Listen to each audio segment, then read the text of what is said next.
Hello students, IIT brain में आप सभी का स्वागत। आज हम फिजिक्स के किसी क्वेश्चन पर डिस्कस नहीं करेंगे। आज हम एक टॉपिक पर डिस्कस करेंगे जिसका नाम है charge and its properties. Charge को समझने के लिए हम एक एक्सपेरिमेंट पे आते हैं और सबसे पहले इस नेचर को जो फोर्स गवर्न कर रहे हैं एक बार उस पे आएंगे। हमने क्लिप में फंडामेंटल फोर्सेस इन नेचर पे पहले डिस्कस भी किया है। देखिए, हमें पता है कि जितने भी फंडामेंटल फोर्सेस इस नेचर को गवर्न कर रहे हैं वो सभी फंडामेंटल फोर्स किसी न किसी फंडामेंटल क्वांटिटी पर बेस्ड है। जैसे 11th की स्टार्टिंग में जो फोर्स बच्चे लोग पढ़ते हैं, आप लोग 11th के सिलेबस में जो स्टार्टिंग में फोर्स पढ़ते हैं ग्रेविटेशनल फोर्स, वो जिस फंडामेंटल क्वांटिटी से एसोसिएटेड है वो मास है।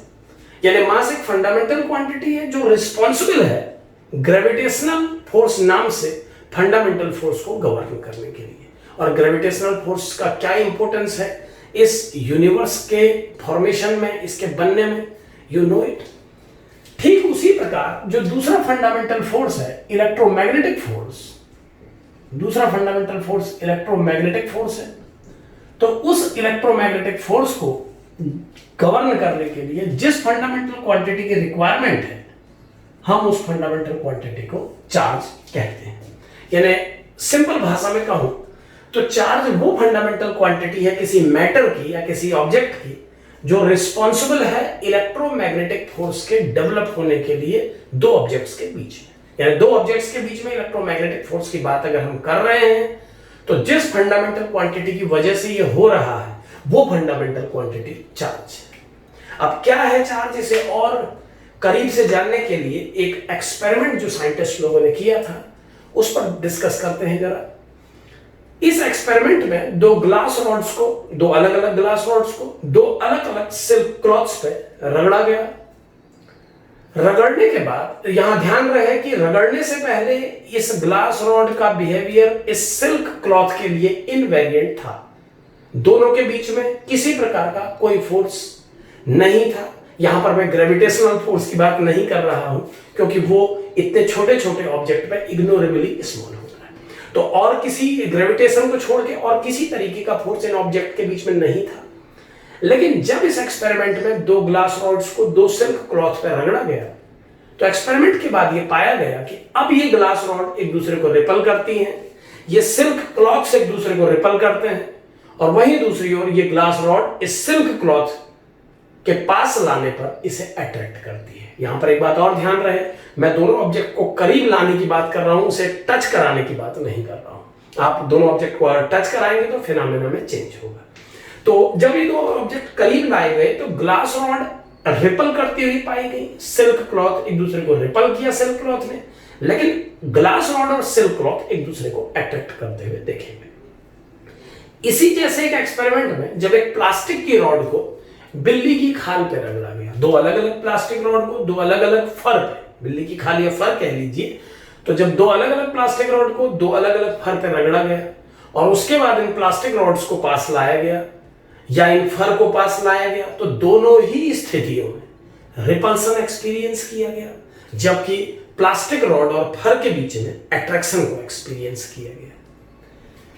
वहीं दूसरी ओर अगर हम पहले एक्सपेरिमेंट की ग्लास रॉड को दूसरे एक्सपेरिमेंट की प्लास्टिक रॉड के करीब लाएं तो हमने देखा, इस एक्सपेरिमेंट में हमने देखा कि ये दोनों एक दूसरे को अट्रैक्ट करते हैं, जबकि पहले एक्सपेरिमेंट की ग्लास रॉड दूसरे एक्सपेरिमेंट के फर को रिपल करती हुई दिखाई दी। दूसरे एक्सपेरिमेंट की प्लास्टिक रॉड पहले एक्सपेरिमेंट में इस्तेमाल किए गए सिल्क क्लॉथ को भी रिपल करती हुई नजर आई। तो तरह तरह से डिफरेंट ऑब्जेक्ट्स के बीच में इन फोर्सेस को एक्सपीरियंस किया गया जो कि अवेलेबल नहीं था पहले जब ये ऑब्जेक्ट एक दूसरे में रगड़े नहीं गए थे। तो ये पूरा एक्सपेरिमेंट मैंने आपके सामने रखा। इसके रखने के पीछे ये वजह थी, मैं आपको दिखाना चाहता था कि जो ऑब्जेक्ट एक दूसरे के लिए न्यूट्रल थे उनके बीच में फोर्स डेवलप हुआ, तो क्या कॉज है इसके पीछे। इस पूरे एक्सपेरिमेंट में ऐसा क्या हुआ कि दो ऐसे ऑब्जेक्ट एक दूसरे पर फोर्स एक्सर्ट करने लगे जो पहले अपनी नॉर्मल न्यूट्रल कंडीशन में फोर्स डेवलप नहीं कर रहे थे एक दूसरे के ऊपर। तो इस पूरे एक्सपेरिमेंट में जो एक इवेंट हुआ, जो एक फिनोमेना हुआ, वो ये था कि एक्सपेरिमेंट से पहले दो ऑब्जेक्ट को आपस में रब किया गया, एक दूसरे के ऊपर आपस में रगड़ा गया। यानी ये जो भी प्रोसेस डेवलप हुई, ये दोनों ऑब्जेक्ट्स की रबिंग के कारण डेवलप हुई। तो अगर इस बात को इलेक्ट्रॉनिकली समझाऊं मैं, या जैसा साइंटिस्ट लोगों ने इसका पिक्चर सामने रखा, तो उन्होंने बताया कि नेचर में जितने भी ऑब्जेक्ट्स हैं, या मैं और अगर ऑब्जेक्ट्स कहते कहते उसके बैक जाता रहूं तो हम एटम्स तक पहुंच जाएंगे। तो अगर हम केमिस्ट्री के पॉइंट ऑफ व्यू से बात करें तो जब कभी नेचर में दो एटम एक दूसरे से कम्युनिकेट करते हैं या एक दूसरे के कांटेक्ट में आते हैं, तो कांटेक्ट में आने से उन दो एटम्स में जिसकी इलेक्ट्रॉन एफिनिटी मतलब इलेक्ट्रॉन के प्रति प्रेम, इलेक्ट्रॉन के प्रति अट्रैक्शन ज्यादा होता है, वो ऑब्जेक्ट दूसरे ऑब्जेक्ट के इलेक्ट्रॉन उससे विड्रॉ करके अपने में ले लेता है, और उस दूसरे ऑब्जेक्ट में इलेक्ट्रॉन डेफिशिएंट हो जाते हैं। तो कम इलेक्ट्रॉन एफिनिटी वाले इलेक्ट्रॉन डोनर बन जाते हैं, और ज्यादा इलेक्ट्रॉन एफिनिटी वाले इलेक्ट्रॉन एक्सेप्टर बन जाते हैं। यही चीज ऑब्जेक्ट्स में भी होगी, क्योंकि सारे objects molecules and then finally atoms से मिलकर बने हैं। तो जब कभी दो ऑब्जेक्ट्स एक दूसरे के कांटेक्ट में आते हैं, तो उनके कांटेक्ट में आने से क्या प्रोसेस होता है या क्या एक्सचेंज होता है, इस बात को समझाने के लिए इलेक्ट्रॉनिक थ्योरी को यूज किया गया। एक फंडामेंटल टर्म डिफाइन किया गया, चार्ज ऑफ इलेक्ट्रॉन, जिसको बिल्कुल बेसिक माना गया। चार्ज ऑफ इलेक्ट्रॉन के बारे में आपको मालूम ही है, इलेक्ट्रॉन एक टिनी स्मॉल पार्टिकल है, स्मॉल या स्मॉलेस्ट कहिए, जिसको ब्रेक नहीं किया जा सकता, मतलब ये इनडिविजिबल है, इसे और नहीं तोड़ा जा सकता है। तो इलेक्ट्रॉन के चार्ज को 1.6 into 10 to the power -19 coulomb define किया गया। यानी ये डिफाइन किया गया कि जब दो ऑब्जेक्ट एक दूसरे के कांटेक्ट में आते हैं, तो कांटेक्ट में आने से वो एक दूसरे के साथ इलेक्ट्रॉन एक्सचेंज करते हैं, और उस इलेक्ट्रॉन के चार्ज की मैग्नीट्यूड को fix 1.6 into 10 to the power -19 define किया गया। देखिए, किसी भी फंडामेंटल क्वांटिटी को जब डिफाइन किया जाता है तो इस बात को ध्यान में रख के किया जाता है कि जितने फिनोमेना उससे जुड़े हुए हैं, वो सभी फिनोमेना को जस्टिफाई कर पा रहा है या नहीं कर पा रहा है। तो इलेक्ट्रॉन के चार्ज को 1.6 into 10 to the power -19 coulomb magnitude दिया गया, और यह डिफाइन किया गया कि जब कभी दो ऑब्जेक्ट एक दूसरे के कांटेक्ट में आते हैं या एक दूसरे के साथ रगड़े जाते हैं, तो उन दोनों के बीच में इस प्रोसेस से इलेक्ट्रॉन एक्सचेंज शुरू हो जाता है। यानी कि इलेक्ट्रॉन एक्सचेंज ही रिस्पॉन्सिबल था उस फोर्स के लिए जो हमने ऑब्जेक्ट्स में देखा रबिंग के बाद। हमने ग्लास रॉड और प्लास्टिक की रॉड में जो अट्रैक्शन देखा, या हमने ग्लास रॉड और सिल्क क्लॉथ के बीच में जो अट्रैक्शन देखा, उस अट्रैक्शन के लिए फाइनली इलेक्ट्रॉन ही रिस्पॉन्सिबल है। तो चार्ज वो फंडामेंटल प्रॉपर्टी है जो दो ऑब्जेक्ट्स के बीच में इलेक्ट्रोमैग्नेटिक फोर्स लगने के लिए रिस्पॉन्सिबल है। चूंकि ये एक्सचेंज इलेक्ट्रॉनिक फॉर्म में होता है, तो इलेक्ट्रॉन के चार्ज को ही चार्ज की सबसे स्मॉलेस्ट यूनिट माना गया, 1.6 into 10 to the power -19 coulomb. और किसी भी बॉडी में जब कोई बॉडी दूसरी बॉडी के कांटेक्ट में आएगी, तो अगर ये प्रोसेस इलेक्ट्रॉन्स के माध्यम से हो रहा है, तो जब कभी ये एक्सचेंज होगा तो इलेक्ट्रॉन इंटीग्रल मल्टीपल के रूप में ही दिया जा सकेगा। ऐसा नहीं हो सकता कि एक बॉडी दूसरी बॉडी को 1.5 इलेक्ट्रॉन प्रोवाइड करे। क्यों? क्योंकि इलेक्ट्रॉन इंडिविजिबल है, अभी हमने डिस्कस किया। तो जब कभी किसी बॉडी में चार्ज का मैग्नीट्यूड मेजर किया जाएगा, वो हमेशा इलेक्ट्रॉन के चार्ज के बराबर या उसका 2 मल्टीपल, 3 मल्टीपल, 4 मल्टीपल या n मल्टीपल मिलेगा।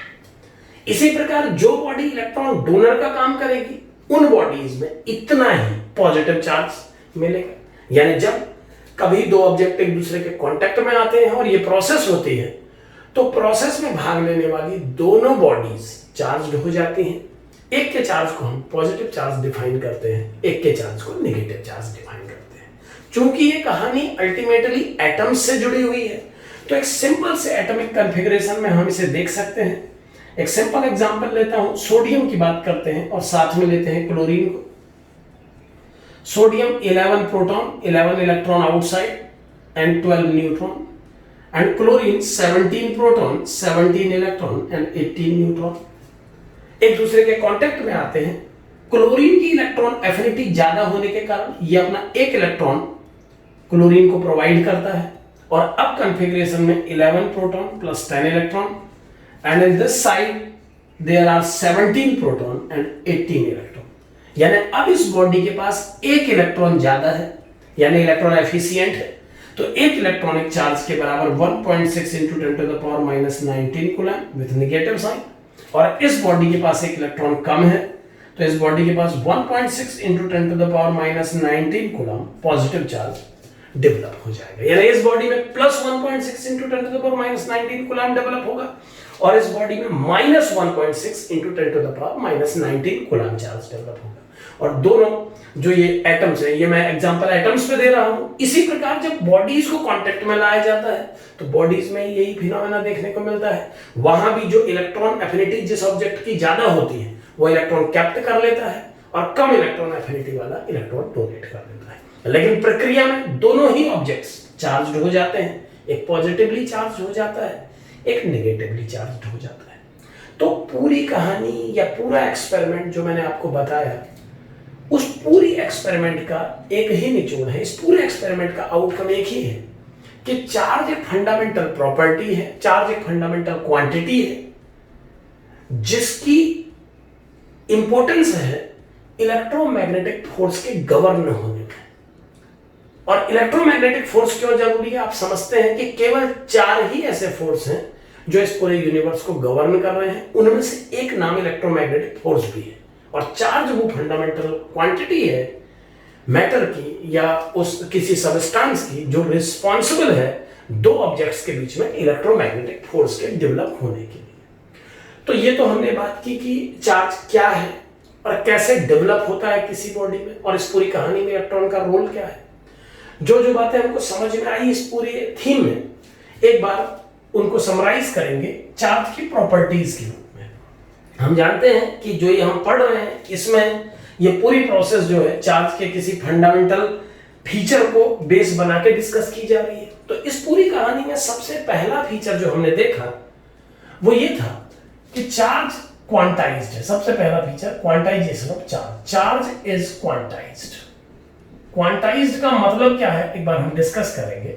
Charge is quantized. Charge is quantized इस बात का अर्थ ये है कि जब कभी दो ऑब्जेक्ट एक दूसरे के कांटेक्ट में आके एक दूसरे को चार्ज्ड करेंगे, दोनों ही एक दूसरे को चार्ज करेंगे, डोनर भी चार्ज्ड होगा और एक्सेप्टर भी, तो इस प्रोसेस में इलेक्ट्रॉन का एक्सचेंज होगा। और इलेक्ट्रॉन एक इनडिविजिबल पार्टिकल है जिसकी वजह से दोनों ही बॉडी में इंटीग्रल मल्टीपल इलेक्ट्रॉन्स ही आ पाएंगे या बॉडी से जा पाएंगे। इंटीग्रल मल्टीपल का मतलब है किसी बॉडी में 1.6 into 10 to the power minus 19 coulomb charge देखा जा सकता है, लेकिन किसी बॉडी में 1.5 into 10 to the power minus 19 coulomb charge के बारे में डिस्कस नहीं किया जा सकता, क्योंकि ऐसा कहने से यह डिस्कशन बीच में आ जाएगा कि आखिर इस बॉडी ने दूसरी बॉडी के साथ कितने इलेक्ट्रॉन एक्सचेंज किए, और इलेक्ट्रॉन को लगातार हम डिस्कस कर रहे हैं कि वो एक इंडिविजिबल पार्टिकल है। दूसरी बात, ये चार्ज इसीलिए मैंने कैंसिल किया क्योंकि ये इससे कम है। अगर इससे ज्यादा भी कोई वैल्यू आप लिखते हैं, सपोज आपने 3.0 into 10 to the power minus 19 coulomb लिखा, तो इसे भी मैं रिजेक्ट ही करूंगा क्योंकि ये इस इलेक्ट्रॉनिक चार्ज का मल्टीपल नहीं है। तो मल्टीपल ना होने के कारण अब अगर इस चार्ज को जस्टिफाई करने की कोशिश की जाए तो इसमें एक इलेक्ट्रॉन का होना तो जस्टिफाई हो जा रहा है। It has 1.6 more than 1.6 into 10 to the power minus 19. Its value is more than 1.6. तो एक इलेक्ट्रॉन तो जस्टिफाई होगा, लेकिन जो remaining 1.4 into 10 to the power minus 19 coulomb है उस मैग्नीट्यूड से किसी इलेक्ट्रॉन को हम कनेक्ट नहीं कर पाएंगे। तो कोई भी ऐसा चार्ज जो इलेक्ट्रॉनिक चार्ज का मल्टीपल नहीं है वो किसी बॉडी में एग्जिस्ट नहीं कर सकता। किसी भी बॉडी में चार्ज हमेशा इलेक्ट्रॉन के चार्ज का इंटीग्रल मल्टीपल ही होगा, यानी कि E, 2E, 3E या n multiple of E he possible है, जहां n का एक इंटीग्रल वैल्यू होना जरूरी है। n एक इंटीजर ही होगा, तो किसी भी बॉडी में चार्ज की मैग्नीट्यूड n E के बराबर होगी। ये पॉजिटिव नेगेटिव कुछ भी हो सकती है, लेकिन जब भी होगी ये इंटीग्रल मल्टीपल ऑफ इलेक्ट्रॉन होगी, जिसे हम Q equal to N E कह के डिफाइन करते हैं कि किसी भी बॉडी में चार्ज का मैग्नीट्यूड इलेक्ट्रॉन के चार्ज का n मल्टीपल होता है। यहां पर n एक इंटीग्रल वैल्यू है। तो इसी थीम को हम लोग क्वांटाइजेशन ऑफ चार्ज कहते हैं कि चार्ज हमेशा एक फिक्स्ड क्वांटम अमाउंट के रूप में किसी बॉडी में अवेलेबल होता है, वो डिस्क्रीट नहीं है, उसको फ्रैक्शनल वैल्यू के रूप में नहीं लिखा जा सकता, वो एक स्पेसिफिक वैल्यू है, उसे एक multiple integral multiple of electronic charge के रूप में ही लिखा जा सकता है। तो चार्ज की पहली प्रॉपर्टी, चार्ज हमेशा क्वांटाइज्ड होता है। सेकंड प्रॉपर्टी चार्ज की कि चार्ज एडिसिव होता है नेचर में। चार्ज एडिसिव होता है नेचर में, एडिसिव नेचर ऑफ चार्ज, एडिसिविटी कहते हैं जिसको। इसका मतलब क्या है देखें, इसका मतलब समझने के लिए एक बार एक्सपेरिमेंट जो हमने किया था उस पर वापस आइए। अभी जो एक्सपेरिमेंट हमने डिस्कस किया था, हमने देखा कि ऑब्जेक्ट्स को एक दूसरे में रब करने से उनके बीच में एक फोर्स डेवलप हुआ, और हम ये भी जानते हैं कि जब वो ऑब्जेक्ट न्यूट्रल थे तो इस तरीके का कोई भी फोर्स उनके बीच में एक्ट नहीं कर रहा था। ये रबिंग से ही बिहेवियर डेवलप हुआ।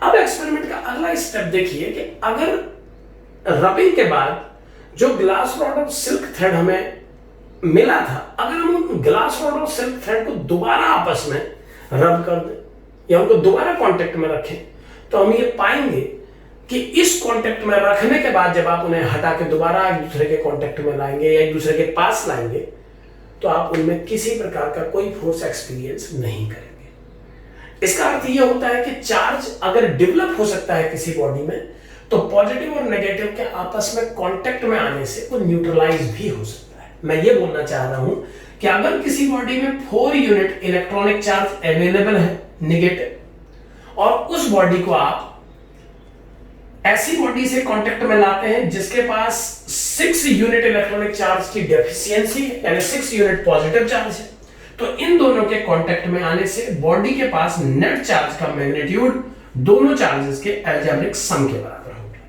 इसका मतलब चार्ज को ऐड किया जा सकता है, सब्ट्रैक्ट किया जा सकता है, एक बॉडी के चार्ज में दूसरी बॉडी के चार्ज को जोड़ा जा सकता है। अब चूंकि माइनस करना भी देखा जाए तो यहां पर हमने 6 इलेक्ट्रॉन में से 4 इलेक्ट्रॉन को माइनस किया है, बट ठीक है, वी नो इट कि सब्ट्रैक्शन भी एडिशन का ही एक रूप है, सब्ट्रैक्शन भी एडिशन का ही एक रूप है। जब दो नंबर सब्ट्रैक्ट किए जाते हैं तो एक्चुअल में उन्हें ऐड ही किया जाता है उनकी नेगेटिव वैल्यू के साथ। तो एडिसिविटी ऑफ चार्ज का मतलब है चार्ज एडिसिविटी की प्रॉपर्टी रखते हैं, इन्हें जोड़ा या घटाया जा सकता है। So charge is quantized, it is additive in nature. तीसरी इंपॉर्टेंट प्रॉपर्टी आपके सामने है कि चार्ज नेचर में 2 प्रकार का होता है। चार्ज के 2 नेचर होते हैं, एक पॉजिटिव चार्ज और एक नेगेटिव चार्ज। यही वजह है charge is of 2 types. First is positive and second is negative. और यही वजह है कि चार्जेस में रिपल्सन और अट्रैक्शन 2 प्रकार के फोर्स हम देख पाते हैं, जबकि ग्रेविटेशन में रिपल्सन नेचर का कोई फोर्स परफॉर्म नहीं करता है। और कारण बिल्कुल सिंपल है कि मास का नेगेटिव मास इस तरीके का कोई कनेक्शन नहीं है। मास में नेगेटिव मास नाम की कोई थीम नहीं है, केवल पॉजिटिव मास ही डिफाइंड है। तो इसीलिए मास में केवल अट्रैक्शन फोर्स होते हैं, जबकि चार्ज में पॉजिटिव और नेगेटिव 2 क्लास है, इसीलिए 2 बिहेवियर के फोर्स भी अवेलेबल है, attraction force and repulsion force. Similar nature के चार्ज एक दूसरे को रिपल करते हैं, यानी 2 पॉजिटिव चार्ज एक दूसरे को रिपल करते हैं, 2 नेगेटिव चार्ज एक दूसरे को रिपल करते हैं, और पॉजिटिव चार्ज नेगेटिव चार्ज को अट्रैक्ट करता है। उस एक्सपेरिमेंट में ग्लास रॉड को जब सिल्क क्लॉथ में आपने रब किया था तो ग्लास रॉड पॉजिटिवली चार्ज हो गई थी और सिल्क क्लॉथ जो था वो नेगेटिवली चार्ज। इसका मतलब सिल्क क्लॉथ की इलेक्ट्रॉन एफिनिटी ग्लास रॉड से ज्यादा थी। प्लास्टिक की रॉड को जब आपने फर में रब किया तो प्लास्टिक की रॉड नेगेटिवली चार्ज हो गई, फर पॉजिटिवली चार्ज, क्योंकि प्लास्टिक के मटेरियल का जो इलेक्ट्रॉन एफिनिटी है वो फर से ज्यादा है। यही वजह है कि जब आपने ग्लास रॉड और प्लास्टिक रॉड को एक दूसरे के कांटेक्ट में पास लाए तो दोनों ने एक दूसरे को अट्रैक्ट किया। कारण सिंपल है, एक बॉडी पॉजिटिवली चार्ज हो गई थी, एक नेगेटिवली चार्ज थी, और अपोजिट नेचर के चार्ज एक दूसरे को अट्रैक्ट करते हैं। तो ये तीसरी प्रॉपर्टी है चार्ज की कि charge is defined into two category. Charge is classified into two types. The first one is positive and second is negative. तो चार्ज क्वांटाइज्ड होता है, एडिसिव होता है नेचर में, ये दो प्रकार का होता है. अगली प्रॉपर्टी है conservation of charge. Principle of conservation of charge. Principle of conservation of charge का क्या मतलब है? इसको ऐसे समझें कि ये यूनिवर्स कंप्लीटली न्यूट्रल है. Always universe as a whole एक न्यूट्रल सिस्टम है, न्यूट्रल बॉडी है. मान लीजिए जब कभी यूनिवर्स में एक पॉजिटिव चार्ज डेवलप होता है तो जितने मैग्नीट्यूड का पॉजिटिव चार्ज डेवलप होता है उतने ही मैग्नीट्यूड का नेगेटिव चार्ज भी डेवलप होता है. यहां पर थोड़ा सा सेंसिटिव रहिएगा. मैंने ये बिल्कुल नहीं बोला कि जब कभी नेचर में जितने पॉजिटिव चार्ज पार्टिकल डेवलप होते हैं उतने ही नेगेटिव चार्ज पार्टिकल डेवलप होते हैं. मैंने ऐसा स्टेटमेंट नहीं दिया. मैंने बोला कि नेचर में जब कभी x मैग्नीट्यूड का पॉजिटिव चार्ज डेवलप होता है तो x मैग्नीट्यूड का ही नेगेटिव चार्ज डेवलप होगा. यानी जितना पॉजिटिव चार्ज नेचर में डेवलप होगा उतना ही मैग्नीट्यूड का नेगेटिव डेवलप होगा, क्योंकि as a whole nature neutral है. ऐसा हो सकता है कि क्वांटिटी में, नंबर्स में ये ज्यादा कम हो. जैसे कई एग्जाम्पल हमको ऐसे मिल जाते हैं. और एटम्स के फॉर्म में अगर मैं समझाऊं तो केमिस्ट्री से उठाया हुआ एग्जाम्पल CaCl2 टाइप के आयंस को जब हम देखते हैं, जब इस तरीके के आयंस पे हम बात करते हैं तो हम देखते हैं कि एक पॉजिटिव आयन कैल्शियम को इक्वेट करने के लिए दो क्लोरीन नेगेटिव आयन की रिक्वायरमेंट होती है. तो यहां पर हम देख पा रहे हैं नेचर के न्यूट्रलाइजेशन से कि CaCl2 जब एग्जिस्ट कर रहा था तो वो न्यूट्रल था. जब वो Ca++ और Cl नेगेटिव में ब्रेक हुआ तो आयन से डेवलप हुए. एक Ca++ के लिए दो Cl नेगेटिव डेवलप हुए. इसका मतलब इसके नंबर और इसके नंबर आपस में सेम नहीं है, लेकिन टोटल मैग्नीट्यूड ऑफ चार्ज यहां पर भी +2e है और यहां पर -2e है. तो चार्ज का टोटल मैग्नीट्यूड हमेशा कंजर्व रहता है. उनके पार्टिकल्स की संख्या के लिए किसी प्रकार का कोई रूल नहीं है. ऐसा हो सकता है कि पॉजिटिव पार्टिकल 10 बने तो नेगेटिव पार्टिकल 20 बन जाए, या इसका उल्टा भी हो सकता है. लेकिन जितना मैग्नीट्यूड पॉजिटिव चार्ज डेवलप होगा उतना ही मैग्नीट्यूड नेगेटिव चार्ज डेवलप होगा, ये रूल है. तो कंजर्वेशन ऑफ चार्ज हमें बताता है कि इस यूनिवर्स का नेट चार्ज हमेशा कंजर्व रहता है. वैसे ये न्यूट्रल यूनिवर्स है तो इसका नेट चार्ज हमेशा 0 है. यही वजह है कि मैंने बोला कि जब कभी एक प्लस चार्ज डेवलप होता है तो उसके पैरेलल एक माइनस चार्ज डेवलप होता ही. तो प्लस और माइनस चार्ज हमेशा पैरेलल के डेवलप होते हैं. तो that is conservation of charge. एक प्रॉपर्टी के बारे में और बात करेंगे, invariant nature of charge. Invariant for any frame. Invariant for any frame इसका मतलब यह है कि चार्ज का मैग्नीट्यूड या चार्ज की वैल्यू इस बात पर डिपेंड नहीं करती कि हम उसे किस फ्रेम से ऑब्जर्व कर रहे हैं. चार्ज एक फ्रेम इनवेरिएंट क्वांटिटी है. किस फ्रेम से इसे ऑब्जर्व किया जा रहा है, ये रुका है, स्टैटिक है या डायनेमिक है, इस बात पे इसका मैग्नीट्यूड डिपेंड नहीं करता. चार्ज का मैग्नीट्यूड किसी फ्रेम पर डिपेंडेंट नहीं होता है. किसी भी फ्रेम से उसका मैग्नीट्यूड जितना होता है उतना ही नजर आता है. यानी कि अगर चार्ज डायनेमिक कंडीशन में है तो भी उसका जो मैग्नीट्यूड है वही रहेगा कि अगर वो स्टैटिक कंडीशन में आ जाए. तो कोई चार्ज अगर स्टैटिक कंडीशन से डायनेमिक में चेंज होता है तो भी उसके चार्ज की मैग्नीट्यूड उतनी रहती है. तो चार्ज का magnitude invariant to any frame होता है. तो ये सभी फीचर्स हैं चार्जेस के. चार्ज क्वांटाइज्ड होता है, एडिसिव होता है नेचर में. चार्ज दो प्रकार का होता है, पॉजिटिव और नेगेटिव. चार्ज कंजर्व रहता है हमेशा. इस यूनिवर्स का नेट चार्ज 0 है और जब कभी पॉजिटिव चार्ज डेवलप होते हैं नेगेटिव पैरेलल डेवलप होते हैं. और अंतिम इनवेरिएंट होता है चार्ज, यानी किसी भी फ्रेम से इसका कोई रिलेशन नहीं है. ये फ्रेम इंडिपेंडेंट होता है, इसकी मैग्नीट्यूड फ्रेम पर डिपेंड नहीं करती है.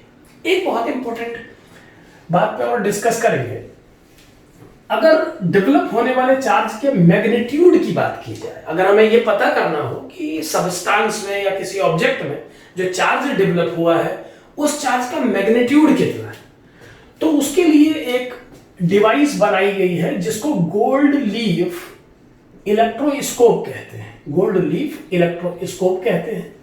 एक सिंपल सी डिवाइस है गोल्ड लीफ इलेक्ट्रोस्कोप. ये मेजर करने के काम में आती है ये डिवाइस कि दो ऑब्जेक्ट्स में से किसमें मैग्नीट्यूड ऑफ चार्ज ज्यादा है और किसमें कम है। जैसे एग्जांपल के लिए एक गोल्ड लीफ इलेक्ट्रोस्कोप का डायग्राम बना रहा हूं मैं। ये एक मेटल बॉल होती है जिसमें दो गोल्ड लीफ एक दूसरे के बहुत क्लोज अटैच रहती हैं। ये एक गोल्ड लीफ इलेक्ट्रोस्कोप है और एक ये बनाया मैंने दूसरा। अब मान लीजिए मुझे दो ऑब्जेक्ट में चार्ज की मैग्नीट्यूड को रिलेटिवली कंपेयर करना है, तो हम क्या करेंगे, उस चार्ज ऑब्जेक्ट को बारी बारी से इन दोनों इलेक्ट्रोस्कोप में टच कराएंगे, यानी एक ऑब्जेक्ट को हम इसमें टच कराएंगे, एक ऑब्जेक्ट को इसमें। तो पहले ऑब्जेक्ट को जब हम टच कराएंगे इस गोल्ड लीफ इलेक्ट्रोस्कोप में, तो इस मेटालिक रॉड और इन मेटालिक स्ट्रिप की हेल्प से जो चार्ज है वो इन लीव्स तक पहुंचेगा। और ठीक उसी प्रकार इस दूसरे ऑब्जेक्ट को हमने इस मेटालिक बॉल में टच कराया, तो इसका चार्ज भी मूव करता हुआ इन मेटालिक स्ट्रिप से इस लीफ तक पहुंचेगा।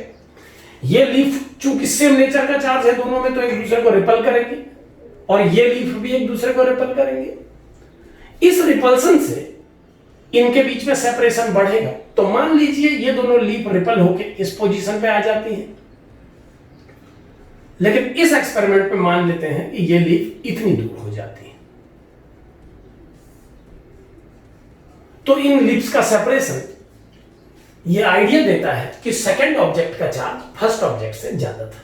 तो गोल्ड लीफ इलेक्ट्रोस्कोप के माध्यम से हमें यह भी पता लग जाता है कि जो बॉडीज में चार्ज डेवलप हो रहा है, तो किस बॉडी में ज्यादा चार्ज डेवलप हुआ है, किस में कम डेवलप हुआ है। तो चार्ज के मैग्नीट्यूड को पता करने के लिए गोल्ड लीफ इलेक्ट्रोस्कोप का यूज किया जाता है। और बाकी ये जो मैंने सभी बताया आपको, ये चार्ज की प्रॉपर्टीज हैं और हमने इस टॉपिक में डिस्कस किया कि चार्ज क्या है। तो इसी तरीके के और टॉपिक पे हम आगे डिस्कस करते रहेंगे। Thank you.